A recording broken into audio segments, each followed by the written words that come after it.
Hi, welcome to the Healing Mamas. I'm Sharon Showmaker, and I'm here with Brittany Hobbs, and together we are Healing Mamas. We're on a journey to come back home to ourselves, to find deeper connection with ourselves and the great mystery and creation and nature and our children and our partners and relationships and all the facets of ourselves and motherhood and the human existence. And we have created this space to invite others in who are on a healing journey and wanting more connection and more community and more conversation and more contemplation around the things that all of us have weighing on our hearts and are just trying to navigate through. So I want to invite Brittany to drop us in here so that you can take just a minute out of your day and find some groundedness, some presence, and a little uplifting energy to inspire you and to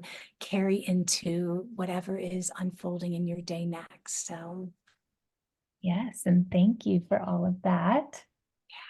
Per usual, if you do have a candle handy, you can have that ready. But in the meantime, if it is safe for you, go ahead and settle into whatever is currently holding your body, whether that be the chair, the ground, or your feet. And closing your eyes and just start tuning in to sensations in your body, starting with feeling the air making contact with any exposed skin that you have.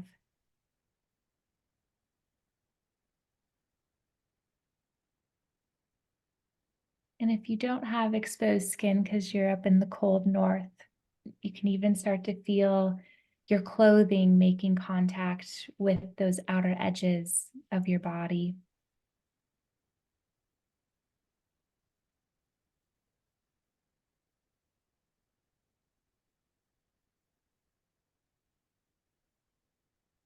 And tuning into your breath. How shallow or quick or slow or deep is it able to reach? Do you feel any restrictions anywhere? Or is it able to free flow in and out?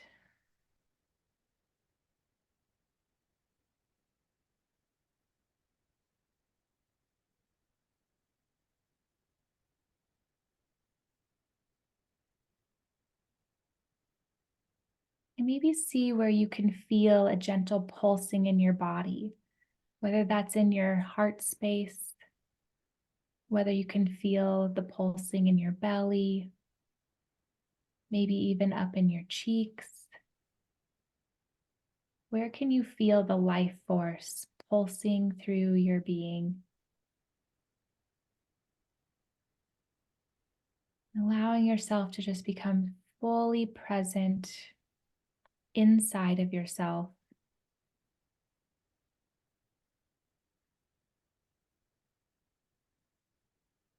And with each breath that you bring in, allow that to build on that life force, filling you up, fueling you up, and allowing the life force to become more vibrant.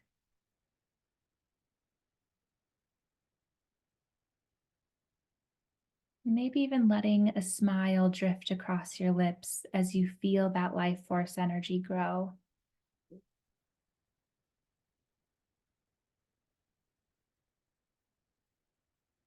And allowing yourself to take one more really present, intentional breath in.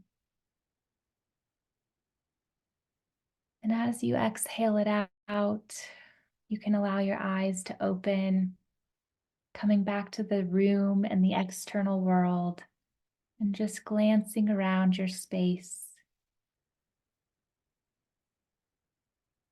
And if you have a candle, you're more than welcome to light it now, just signifying that we're all coming into this sacred space to receive whatever wisdom and joy and guidance we can all gather from each other.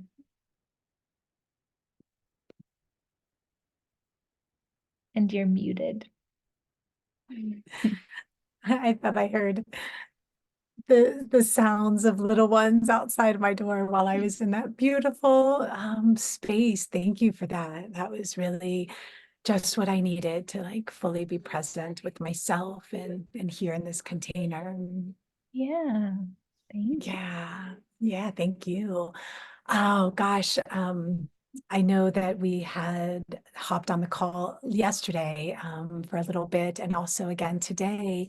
And we're just we always are looking for what is alive in both of us, or we begin comparing, not in that sense, but like contrasting and comparing notes and discussing what we're both going through. And I think as one thing unfolds, we're like, oh yeah, and me too, and me too. And one of the things that we were that was really alive for us was like how to like tend to all the things, right? Like whether it's our relationships with our partners or tending to our homes, tending to ourselves and our patterns and our subconscious beliefs and that are hindering us or getting in our way. And yeah, so that's kind of what we landed on is how there's so much to tend to and how important it is to figure out how to navigate that and actually take all that on.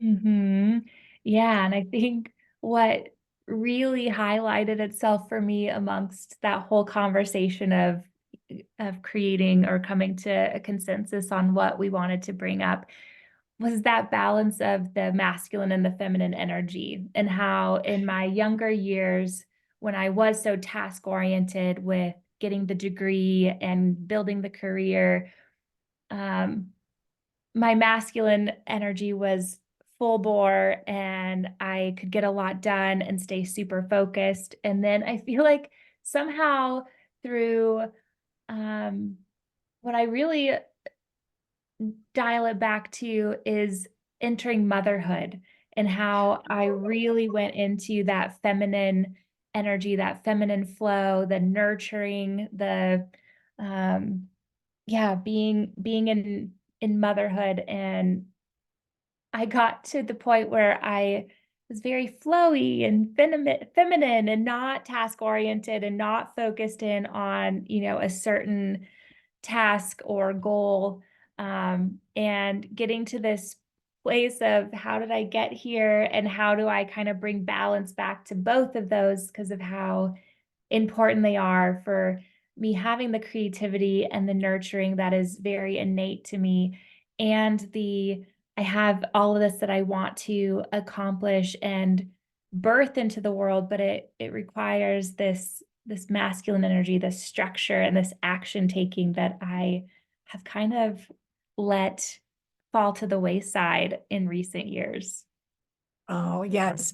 No, I loved that we both um again could look at where we were, like as far as I was the same thing in the schooling, very like rigid, would jump through all the hoops and get everything turned in and had a lot of structure to at least like complete assignments or to check something off. And then when I came into motherhood, I again what felt like I went to the more feminine, not even knowing like these were not words or thoughts at all. Like I have grown leaps and bounds and have like expanded my vocabulary and my awareness and my intentions around how to live. But in motherhood, I definitely dropped almost, I like kind of just dropped the ball on everything else and just fully like was available to my child. And I didn't have that balance of like how to tend to the home and get everything accomplished within a home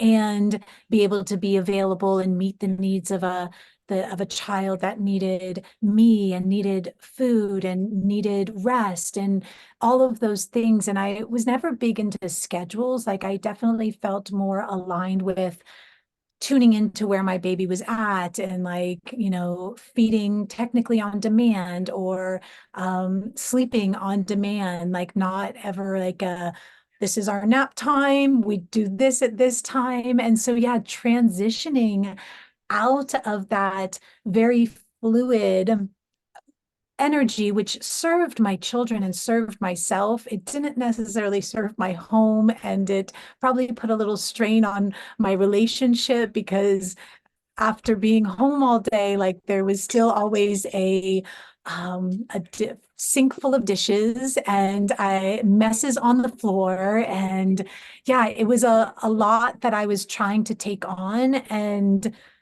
I think at the end of it, I don't even know that I felt like it in the moment that I was doing a great job of any of it.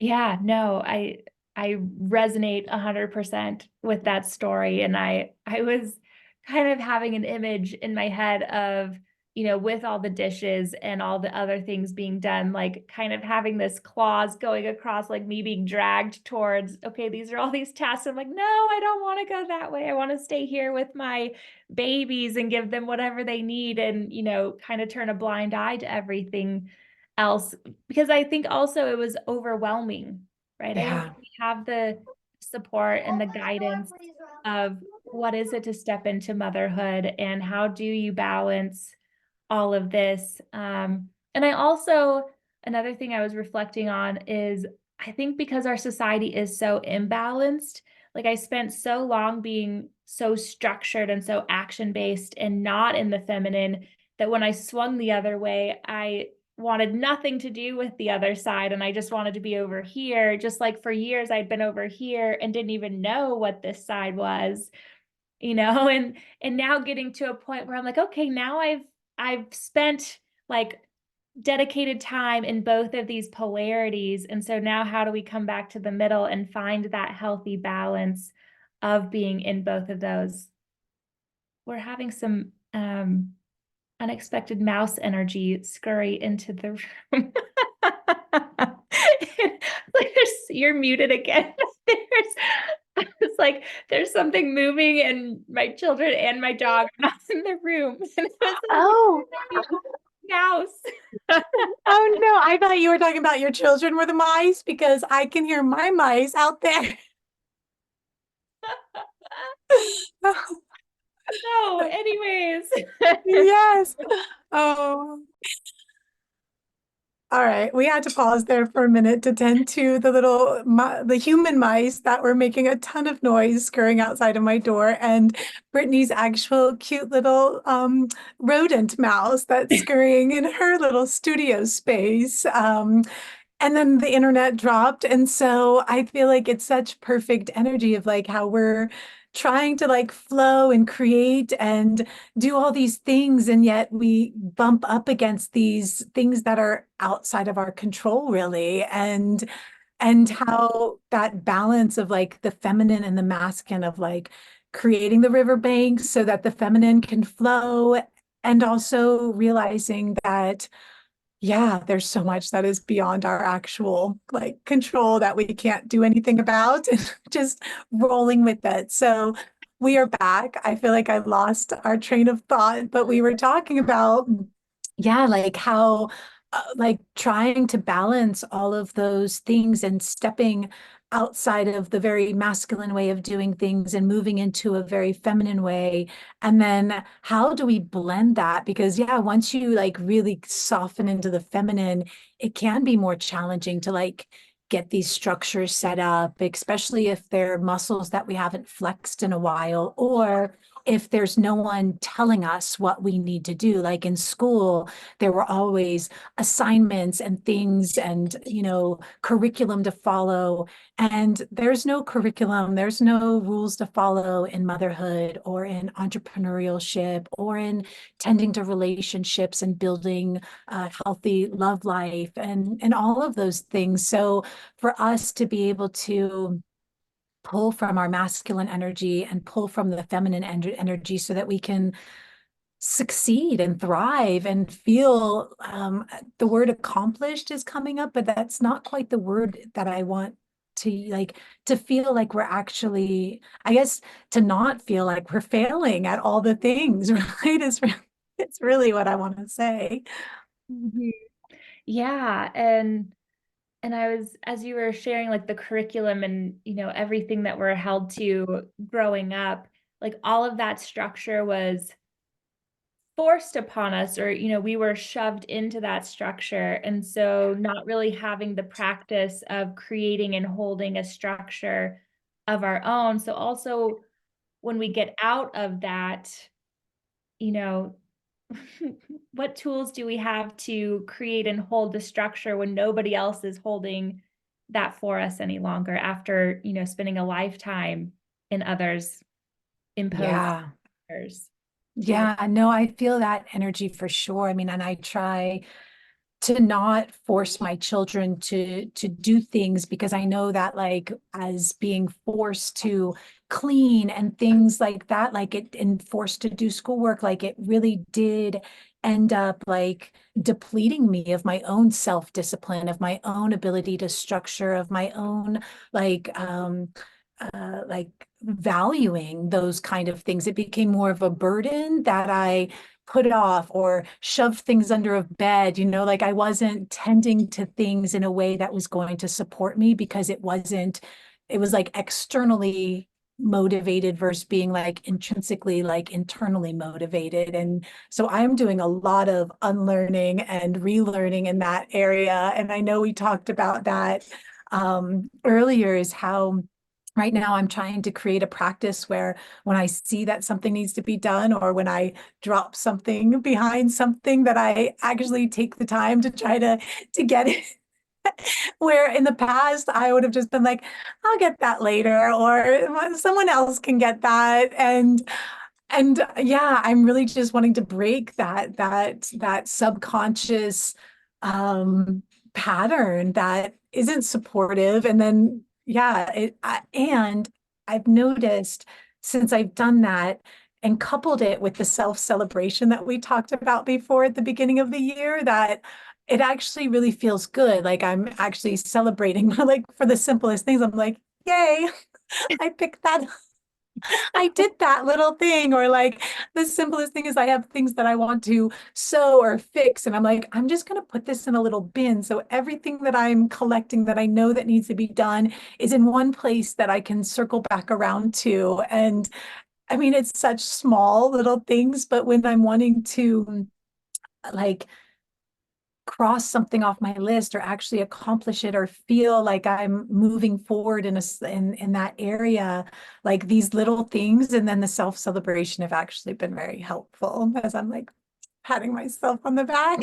No, that's awesome. I'm using that as inspiration because right now I'm still in the, oh, I dropped that behind the washer. Oh, guess that's gone.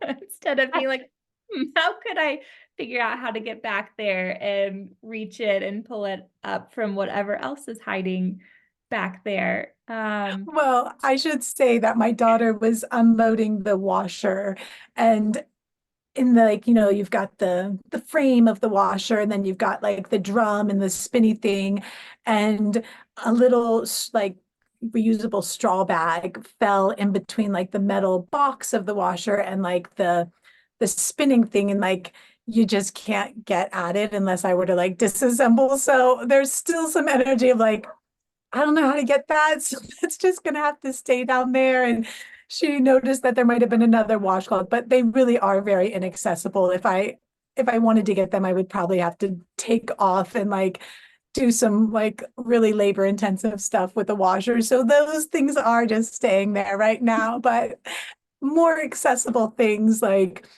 even the simplest things is if I see like a little mess that needs to be swept up in one area, then I'm like, usually I would just sweep up that little mess and then move on. But lately I've been like, okay, I've already got the broom and the dustpan out. Like I might as well just do like a quick little sweep and take care of that. And then I don't know, I'm gonna just like out myself. Like I've noticed, and my husband has definitely noticed that sometimes when I sweep and I don't have the dustpan right there, that I do leave little piles for him to like come and deal with. And he's like, what? Piles of dust and stuff like that. And so yeah, I'm a work in progress to say the least.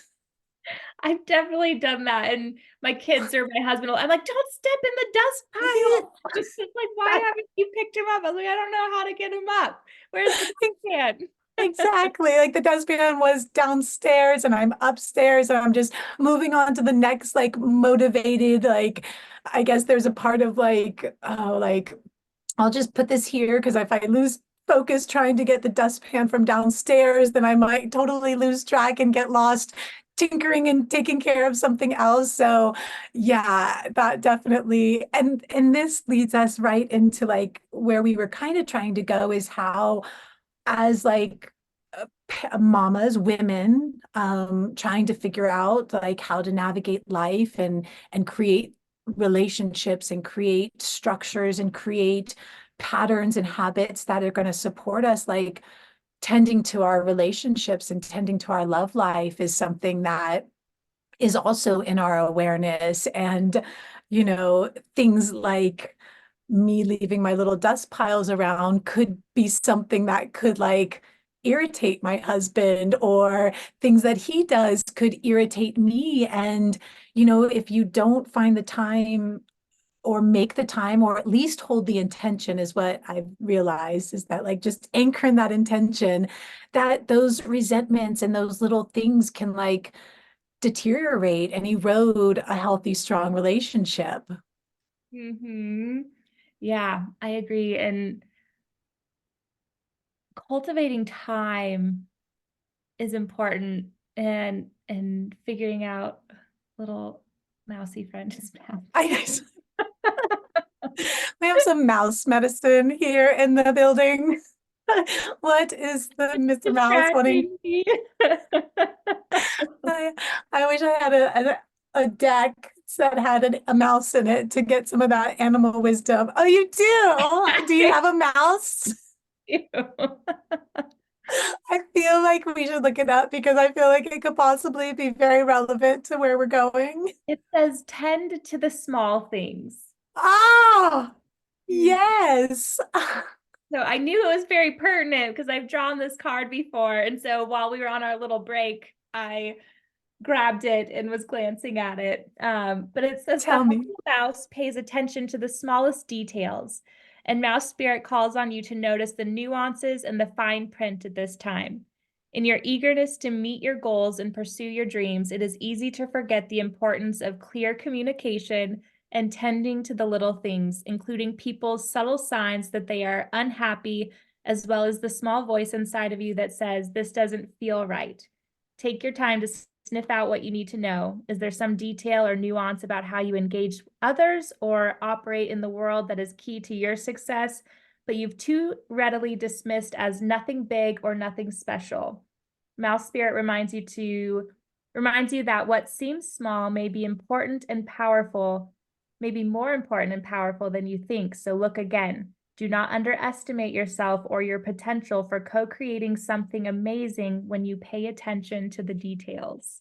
Which deck is that from? Show That us. is from the Spirit. Colette Baron Reed. I love it. I mean, so let's just take a moment and I don't know. There's a part of me that, again, I was not into pulling oracle cards or talking, like getting wisdom from animals and things like that many years ago. And there's still energy that like feels like, oh, that's really woo-woo. And does that even work, But every time something like this happens, like you couldn't have planned this better. Like that this like mouse is like appearing in your space, and what that energy is and what it represents is so fine-tuned to what we're discussing right now. It's so And spot on. It's crazy. I love it. Like, and that, like, for me, that continues to like motivate me to like tap in and lean into and pull a card, and like the things that I used to do to, distract myself, or the things that I used to watch on TV, I don't anymore. And instead, like, these are the new habits that I have, like pulling cards or things like that, which again, I think if you were to talk to my more mainstream friends or family, that they would like scoff at that or laugh at it or find it like trivial or pet. Like, I don't even know the right words, but all I know is that it works and there is something going on and it happens all the time. And even that little last piece about how like tending to and noticing when what we're doing or what other people doing are creating like an unhappy, like when we can notice that there is an unhappy energy or something like that in someone. And I think we were also talking yesterday about how a lot of us grew up in like enmeshed family situations as children where we, if one person was angry in the family, like we all felt it. And it was like, you almost like were expected to step into that space as well. Or if one person was happy, and what I've really am trying to navigate with grace and compassion and acceptance is when you have a family, like everyone's on a different emotional page all the time, and how important it is to not get caught up in like the love and light of like expecting someone to be happy or all the time, and realizing also that when people are going through things that they do contribute to the energy and the environment and create ripples, and how important it is for us, for our partners, for our children to learn how to no accept our feelings and also like tend to them so that we're not like bleeding out into our environment and our family, and creating more suffering or pain or wounds or like yuck in our family environment.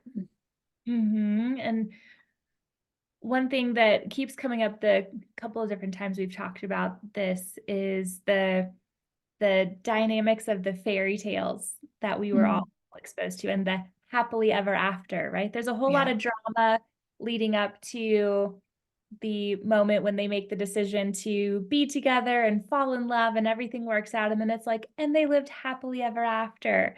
And that's something I've really had to reprogram and break out of my system of feeling, like, oh, this isn't working because we keep fighting and arguing and not seeing eye to eye, so we must not be meant to be together. And that isn't true, right? It's our own shadows being reflected back to us, but none of us are taught that when we're no, growing up, and how to really hold a space for a relationship that can grow and expand and bring, deeper and deeper evolution to our own selves if we allow it to, that it's not this sweep everything under the rug and go on living as if everything is happily ever after. It's like, no, right. all that crap under the rug, and Yeah, how can we clear it out and allow it to return us more and more to wholeness, and then deepen this connection and our ability to communicate more clearly, and realize our resentment isn't actually with the other person. We right. need to reflect it back and keep moving on. So anyways, that's Yeah, no, I love that. That is so true. And how we have kind of like our culture has become very disposable, like relationship. If it's not working out, you just like leave or whatever. And I get like that there are situations that are not healthy and that are toxic, and that are, it's important to advocate for yourself and protect yourself and to get into a healthy space. So well, and both with, sides have to be willing to work at it too, right? If right? it's one-sided, then that's not going to be something that is easy to work out.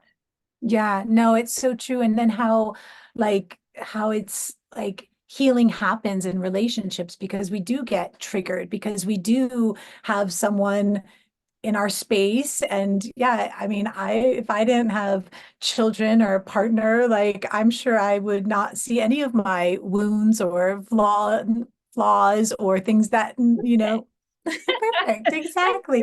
Unless I'm around others. It's them. It's totally them. But yeah, like I mean that the relationships are the most powerful like catalyst and containers for growth and growing. And so I know both of us have been in long-standing relationships and marriages, and it takes a lot of commitment and energy, especially what I've noticed is that there's a lot of women that are being quote unquote like woken up to a new way of living, or are being guided to show up differently or to raise differently. And then like I'm just looking, not speaking personally about myself or you, but just looking out into the world and into my friendships, like there's a lot of people that I know that are leaving partners, that marriages are dissolving, that they're getting divorces, and it's really, it is what it is. And it also is like a testament to that. It takes a lot of work, especially if one person is growing and evolving, to have acceptance and no judgment and compassion for wherever the other person is. And I think about that with myself a lot, because when I met my husband back in 1999, like it was so long ago, the person I was is like leaps and bounds different than who I am now. And yeah, to continue to evolve and grow and be committed to this partnership and this family takes a lot of like work. And I know you had this is kind of how we got on it a little bit, was how you and your husband had a moment to kind of sneak away for a little like dinner time, like outing and date, that is kind of hard to find. I know that for myself, like trying to find that alone time with my husband is challenging. And if you're on budgets and you can't afford babysitters, or you're not able to go out to eat a lot, and so you're just in this like routine that it's it wears on a relationship, and these little opportunities to rekindle and to just have that alone time, I know you were sharing, was really like healing and beautiful and supportive. Yeah, just having, and it was not planned. My husband had just a doctor's appointment in town, and I happened to be able to get off work early. And so the kids were getting a ride to my sister-in-law's from their little play date that they were having. And so we got to go out to dinner, an early dinner, a 4:30 Yeah. dinner together. And but just to be able to sit there and have adult conversation and joke around and be playful with each other was really refreshing. Um, Yeah. and I know, we've had other moments that are just like flashes, right? Like where my daughter and I frequently have music playing when we're making dinner together that we dance around to. And every now and again, my husband will walk in and we'll have a moment of just dancing together and laughing and playing. And then usually the kids come by and they're like, "Oh, don't kiss her," and do the whole get in between. Um, but just so it doesn't even have to take a lot of money, but the being able to have like a solid hour of just the two of us was really Yeah. amazing. Mhm. Yeah. And when you said that, like, there's something about, well, the home again, like there's so many to-do lists and so many things to tend to and so many stressors that sometimes it's hard to drop into like a connected place or a relaxed place or a playful place, like sometimes that the loudness of the kids or the loudness of the to-do list, is very distracting. And so yeah, there's something about being able to escape that and be in this like neutral like environment that doesn't have anything vying for your attention, and it's just the two of you, like yeah, I can imagine that that was like really restorative. Mhm. Mhm. Definitely. So, and for whatever reason, it doesn't happen very often because life is on fast forward. And yeah, so really treasuring the time that we do get. Yeah, no, I'm inspired to try to find those little moments of time. And when we do even find those moments of time, sometimes it is hard to drop in to a relaxed state. Like you still, if there's any tension from the home or any tension from having kids around, like it takes a lot of work to be able to let our guards down and to drop that tension and to come into like a very neutral space so that something organic and natural and playful can unfold. But I know that sometimes when my husband and I do have time alone, that there is still like this like we're just not on the same page. Like there's like a friction there as opposed to like a gelling and like, synthesizing energy to it. Mhm. Yeah, and I know you were sharing about a podcast that you listened to recently that I would love for you to share what you were inspired by out of that.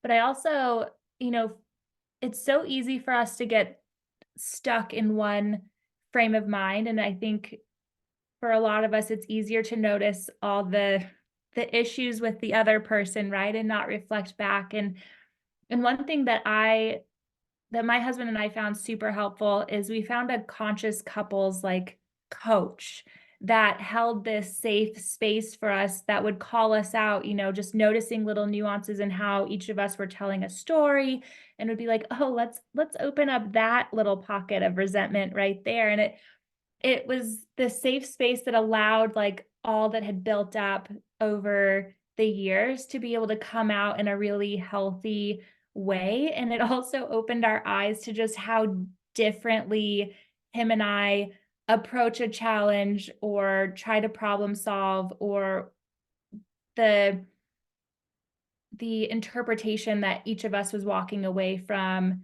different situations, or even things that we weren't fully aware of in the moment. Like this person was able to witness each of us and pull it to the surface, even if we were, trying to hold it deep in. And it just created this whole clearing, and it gave us a much healthier way to be able to communicate and work through things that we had been stuck in, like that was hardwired that, oh, this is that moment again that we both disagree on, and we still, after a few years, haven't worked a way around approaching this in a different way. So that's another like really incredible tool if anybody's kind of stuck in this like same pattern and you can't figure out a new way to get out of this pattern. Like a neutral, well-trained, intuitive person can be really helpful.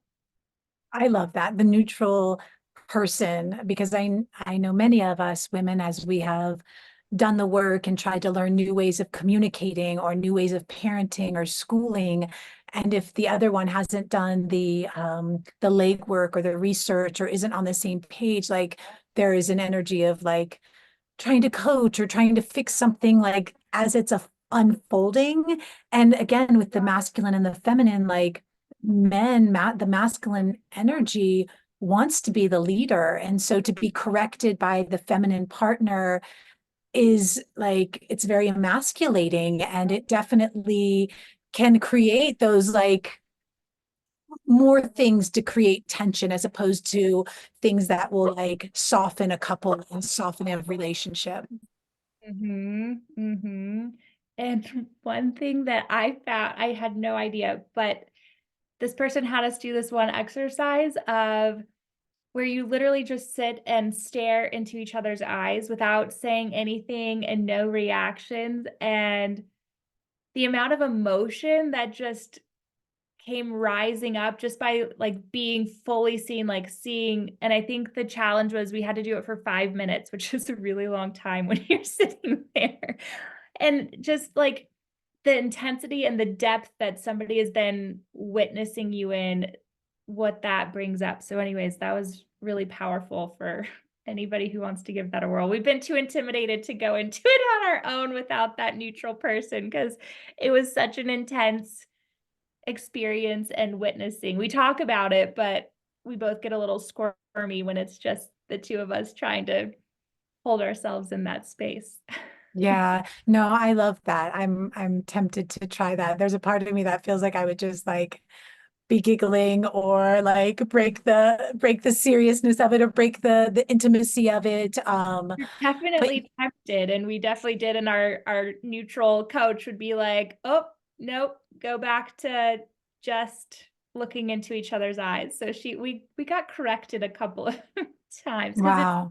you just get so uncomfortable that you want to do something to break that intensity, and also to keep those emotions shoved down, right? Because that part of that exercise is you're just being so seen that those emotions that you've been shoving down or hiding from are coming up. And so you want to laugh or you want to crack a joke to Right. break that intensity. And have a moment to shove it back down. Yeah, I love that. I love that you sought out like an external and a like outside source to support your relationship and how beneficial that can be. Mm-hmm. Yeah, and if you want to share about what you were recently inspired by, I loved it. Yeah. Yeah. So I think what I've learned and what I'm trying to like fully integrate and it's confirmed is like we have so many branches of our lives that we're trying to tend to. And it really is challenging to hold all of the areas of our lives and be able to tend to them and not drop the ball on them. And inevitably, we do feel like we're dropping the ball. Inevitably, we do feel like if we're over here fixing or tending to this, that something is happening over here that we're going to have to come and clean up that mess later. And so, I mean, I have strong intentions and visions for what I want my partnership and what I want my relationship to be like. And I had noticed that I just really hadn't been investing or actually doing any actions in that area to align with my intentions. And I was cleaning up and organizing, and I just put on like a shuffle playlist and I listened to a song and then I shuffled again. And this podcast came on, and I honestly am not sure where it came from. I must have saved it at some point. I don't remember ever listening to it, but it was about tending to relationships and nurturing and how to reconnect with our partners every time they enter and exit into a space. And it was basically, and so the confirmation was like, wow, like this came into my field because I was, I'm thinking about wanting to tend to the relationship and I hadn't acted on it. And then sure enough, this little bit of wisdom, this insight came into my field organically and gave me some things to like really chew on and think about it.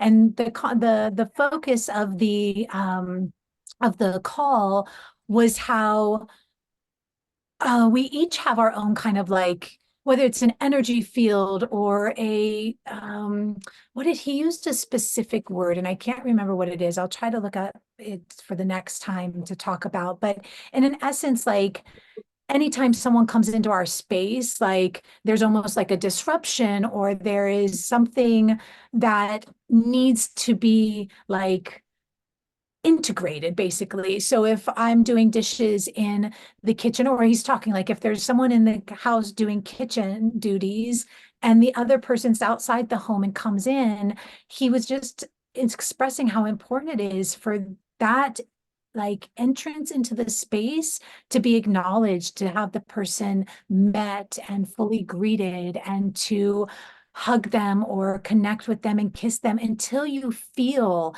that like meshing happen, not enmeshment, but like that like melding of two different energies coming together. And like, and he said to prioritize this over children, over pets, over all of the things that could interrupt this ritual and this practice of the external, the person that's been outside the home or the person that's been outside the space to come in and create this energy where you two are dropping in and connecting and like fully grounding in and being present and getting like synchronized, like allowing our systems to like come into alignment.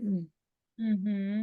I think coherence might have been the word you used. Yeah, coherence is a good one. I'm trying to, he called it like that field or something. What did he call it?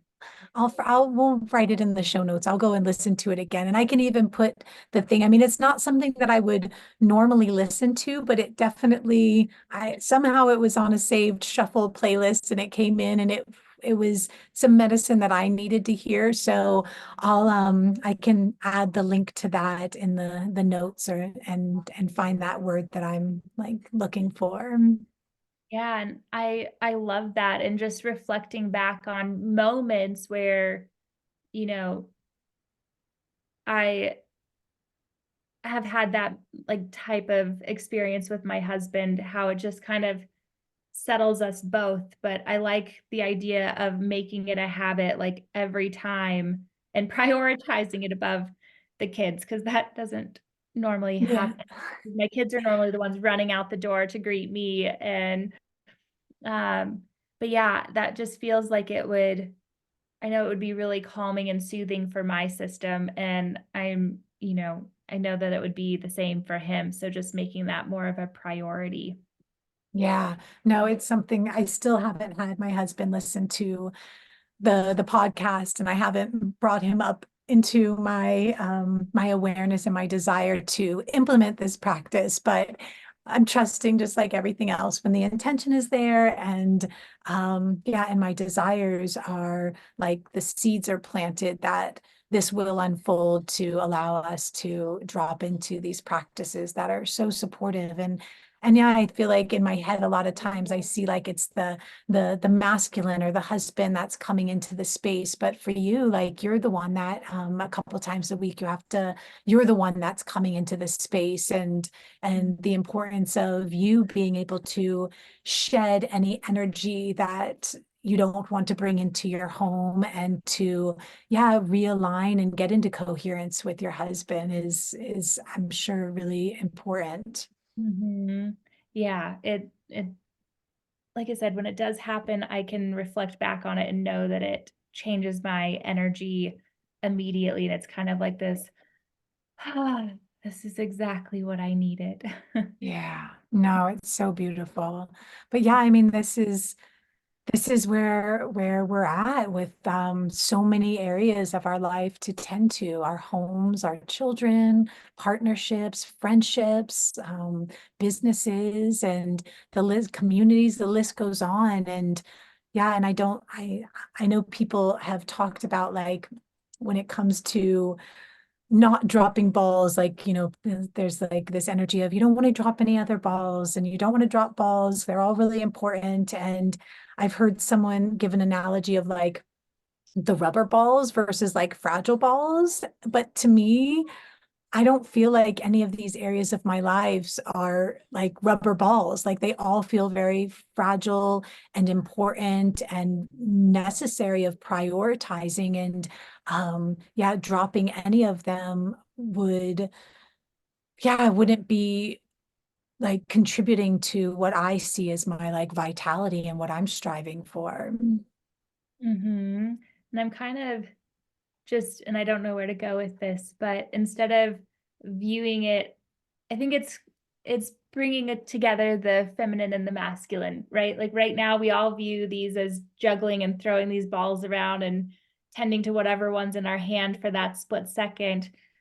But I'm, envisioning, if things are that precious to us, we wouldn't want to be tossing them around and, doing that, but instead having that structure that nicely holds each of these things for us. Thinking about like the tree holding its fruit or its leaves, and that they're well held, and we have created these structures that hold space and time for us to cultivate all of those. And that is something to work towards, is that Mm. structure that holds this loving awareness and presence and time and intention for all of these aspects of our lives that are important to us. Yeah, I love that. And like what comes up too is the importance of tending to those roots, like the tree, those roots are that structure, and that like what's holding things up. And so yeah, it's such a beautiful analogy. I never get tired of the looking at the tree as a metaphor of our lives and all the things that we're wanting to tend to. Yeah, I agree. Well, I'm Awesome. feeling complete. What about you?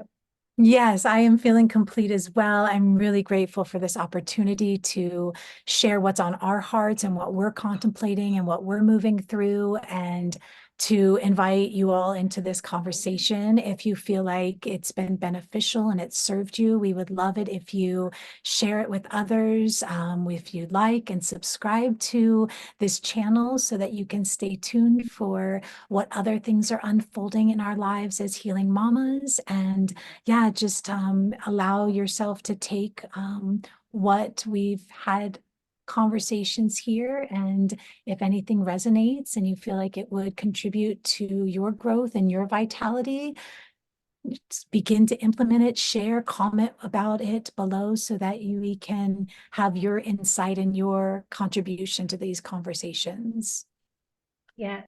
And also, we would love to hear if you also needed to have a message from Mouse today. Yeah. Well, Yes, I blew out my candles. we are complete. I love it. Bye. Thank you. Hi.